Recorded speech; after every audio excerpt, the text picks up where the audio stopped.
നമസ്കാരം. ഇന്ത്യയുടെ വിശ്വസ്ത റോക്കറ്റ് എന്ന് പേരെടുത്ത PSLVയുടെ 101ാമത് ദൗത്യം അപ്രതീക്ഷിത തിരിച്ചടിയാണ് നേരിട്ടത്. ഭൗമ നിരീക്ഷണ ഉപഗ്രഹമായ EOS-9 ഭ്രമണപഥത്തിൽ എത്തിക്കുക എന്ന ലക്ഷ്യത്തോടെയാണ് മെയ് 17 രാവിലെ 9:32 ശ്രീഹരിക്കോട്ടയിൽ നിന്നും വിക്ഷേപിച്ച PSLV-C-61 റോക്കറ്റിനാണ് മൂന്നാം ഘട്ടത്തിൽ വെച്ച് തകരാർ സംഭവിച്ചത്. റോക്കറ്റിന്റെ ആദ്യ 2 ഘട്ടങ്ങൾ മികച്ച രീതിയിൽ പ്രവർത്തിച്ചെങ്കിലും മൂന്നാം ഘട്ടത്തിൽ ചേംബർ മർദ്ദം പെട്ടെന്ന് നഷ്ടപ്പെട്ടതാണ് ദൗത്യം പരാജയപ്പെടാൻ കാരണം. ഇത് റോക്കറ്റിന്റെ വേഗത കുറയ്ക്കുകയും ലക്ഷ്യസ്ഥാനമായ ഭ്രമണപഥത്തിൽ ഉപഗ്രഹത്തെ എത്തിക്കുന്നതിൽ പരാജയപ്പെടുകയും ചെയ്തു. എങ്കിലും ഇത്തരം പരാജയങ്ങളെ അതിജീവിച്ച് കൂടുതൽ കരുത്തോടെ മുന്നോട്ട് വന്ന ചരിത്രമാണ് ISROയ്ക്കുള്ളത്. PSLVയും മൂന്നാം ഘട്ടവും 60-ൽ അധികം വിജയകരമായ ദൗത്യങ്ങൾ പൂർത്തിയാക്കിയ ഇന്ത്യയുടെ ബഹിരാകാശ രംഗത്തെ നിർണായക വാഹകരായാണ് പോളാർ സാറ്റലൈറ്റ് ലോഞ്ച് വെഹിക്കിൾ ഉപഗ്രഹത്തെ ഘട്ടം ഘട്ടമായി ഉയരങ്ങളിലേക്ക് എത്തിക്കുക. 4 ഭാഗങ്ങളാണ് ഇതിനുള്ളത്. ഇതിലെ മൂന്നാം ഘട്ടം ഖര ഇന്ധനത്തിലാണ് പ്രവർത്തിക്കുന്നത്. ഹൈഡ്രോക്ലിക് ടെർമിനേറ്റഡ് പോളിബ്യൂട്ടാനിൽ എന്നറിയപ്പെടുന്ന റബ്ബർ പോലുള്ള ഒരു പദാർത്ഥമാണ് ഇതിലെ പ്രധാന ഇന്ധനം. കത്തുമ്പോൾ ശക്തമായ വാതകങ്ങൾ പുറത്തുവിട്ട് റോക്കറ്റിനെ മുന്നോട്ട് തള്ളാൻ സഹായിക്കുന്ന രാസവസ്തുക്കൾ ഇതിൽ അടങ്ങിയിട്ടുണ്ട്. മോട്ടോറിനുള്ളിൽ ഇന്ധനം കത്തുമ്പോൾ ഉണ്ടാകുന്ന ഊഷ്മമാണ് ചേംബർ പ്രഷർ. പ്രഷർ കുക്കറിലെ നീരാവി പോലെ റോക്കറ്റ് കുതിക്കാൻ ഈ മർദ്ദം ഉയർന്ന നിലയിൽ നിലനിർത്തേണ്ടത് അത്യാവശ്യമാണ്. എന്നാൽ PSLV-C-61 ദൗത്യത്തിൽ ഈ നിർണായക മർദ്ദം പെട്ടെന്ന് കുറഞ്ഞു പോവുകയായിരുന്നു. ഇത് മൂന്നാം ഘട്ടത്തിന് ആവശ്യമായ ത്രസ്റ്റ് ഉൽപ്പാദിപ്പിക്കാൻ കഴിയാതെ വന്നതാണ് പരാജയത്തിലേക്ക് നയിച്ചത്. എന്താണ് സംഭവിച്ചതെന്ന് നോക്കിക്കഴിഞ്ഞാൽ കാരണങ്ങൾ എന്തൊക്കെയാണെന്ന് പരിശോധിക്കാം. ദൗത്യം പരാജയപ്പെട്ടതിന്റെ കൃത്യമായ കാരണം ISRO ഇതുവരെ ഔദ്യോഗികമായി പുറത്തുവിട്ടിട്ടില്ല. എങ്കിലും ബഹിരാകാശ വിദഗ്ധർ നിരവധി സാധ്യതകൾ ചൂണ്ടിക്കാട്ടുന്നുണ്ട്. അതിലെ ഒന്നാമത്തേതാണ് ഇന്ധനത്തിലെ തകരാർ. HTPB ഇന്ധനത്തിൽ വായുകുമിടികൾ ഉണ്ടാവുകയോ ശരിയായ രീതിയിൽ പാക്ക് ചെയ്യാതിരിക്കുകയോ ചെയ്തിട്ടുണ്ടെങ്കിൽ അത് ശരിയായി കത്താതെ വരാം.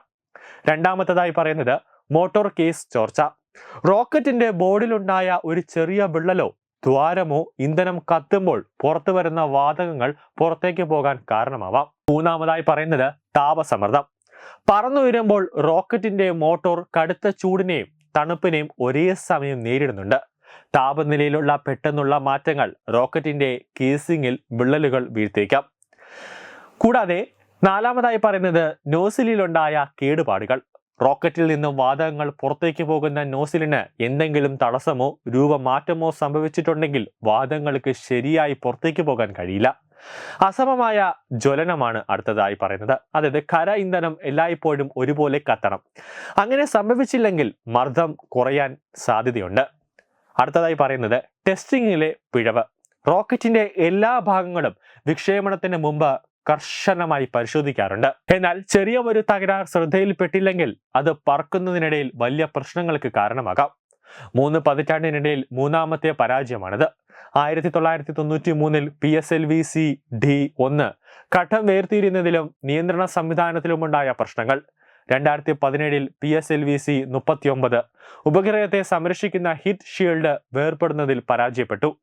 2025-ൽ PSLV-C-61 അതായത് ഇന്നലെ നടന്നത് മൂന്നാം ഘട്ടത്തിൽ ചേംബർ മർദ്ദം നഷ്ടപ്പെട്ടു. നേരത്തെ 2021-ൽ GSLV-C-10 ദൗത്യം പരാജയപ്പെട്ടിരുന്നു. എന്നാൽ അത് ദ്രവ ഇന്ധനം ഉപയോഗിക്കുന്ന റോക്കറ്റ് ആയിരുന്നു. PSLV-C-61 സംഭവിച്ച മൂന്നാം ഘട്ടത്തിലെ പ്രശ്നം വ്യത്യസ്തമാണ്. ഇത് സംബന്ധിച്ച് വിശദമായ പഠനങ്ങൾ നടക്കും. ISROയുടെ അടുത്ത നടപടികൾ അപകടത്തിന്റെ മൂലകാരണം കണ്ടെത്തുന്നതിനായി ISRO ഇതിനോടകം തന്നെ അന്വേഷണം ആരംഭിച്ചിട്ടുണ്ട്. റോക്കറ്റിന്റെ യാത്രയ്ക്കിടയിൽ നിന്നുള്ള ടെലിമെട്രി ഡേറ്റ സൂക്ഷ്മമായി പരിശോധിക്കുക, ഉപയോഗിച്ച ഇന്ധനത്തിന്റെ ഘടന, മോട്ടോറിന്റെ കേസിംഗ്, നോസിലിന്റെ ഡിസൈൻ എന്നിവ വിലയിരുത്തുക. വിക്ഷേപണത്തിന് മുമ്പ് നടത്തിയ പരിശോധനകളിൽ എന്തെങ്കിലും പിഴവ് സംഭവിച്ചിട്ടുണ്ടോ എന്ന് വീണ്ടും വിലയിരുത്തുക തുടങ്ങിയവയിലാണ് വിദഗ്ധർ അന്വേഷണം നടത്താൻ പോകുന്നത്. News desk Tattvamayi news. Thumpamon Sri Vadakkumnathan ക്ഷേത്രം, അമ്പലക്കടവ്, പത്തനംതിട്ട. ശ്രീമദ് സ്കന്ദപുരാണ മഹാസത്രം. ഞാൻ ഡോക്ടർ വിപിനചന്ദ്രൻ നായർ, ചാങ്ങേത്ത് ആയുർവേദ ഹോസ്പിറ്റൽ, തുമ്പോൺതാഴം. 8 കരകളുടെയും നാഥനായ ശ്രീ വടക്കുംനാഥ ക്ഷേത്രത്തിലെ മെയ് 11 മുതൽ 18 വരെ നടക്കുന്ന സ്കന്ദ സത്രം.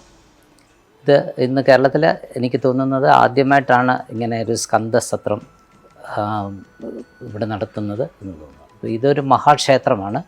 1200 1500 വർഷത്തെ പഴക്കമുള്ള വളരെ ബൃഹത്തായ മഹത്തായ ഒരു ക്ഷേത്രമാണ് വടക്കുംനാഥ ക്ഷേത്രം.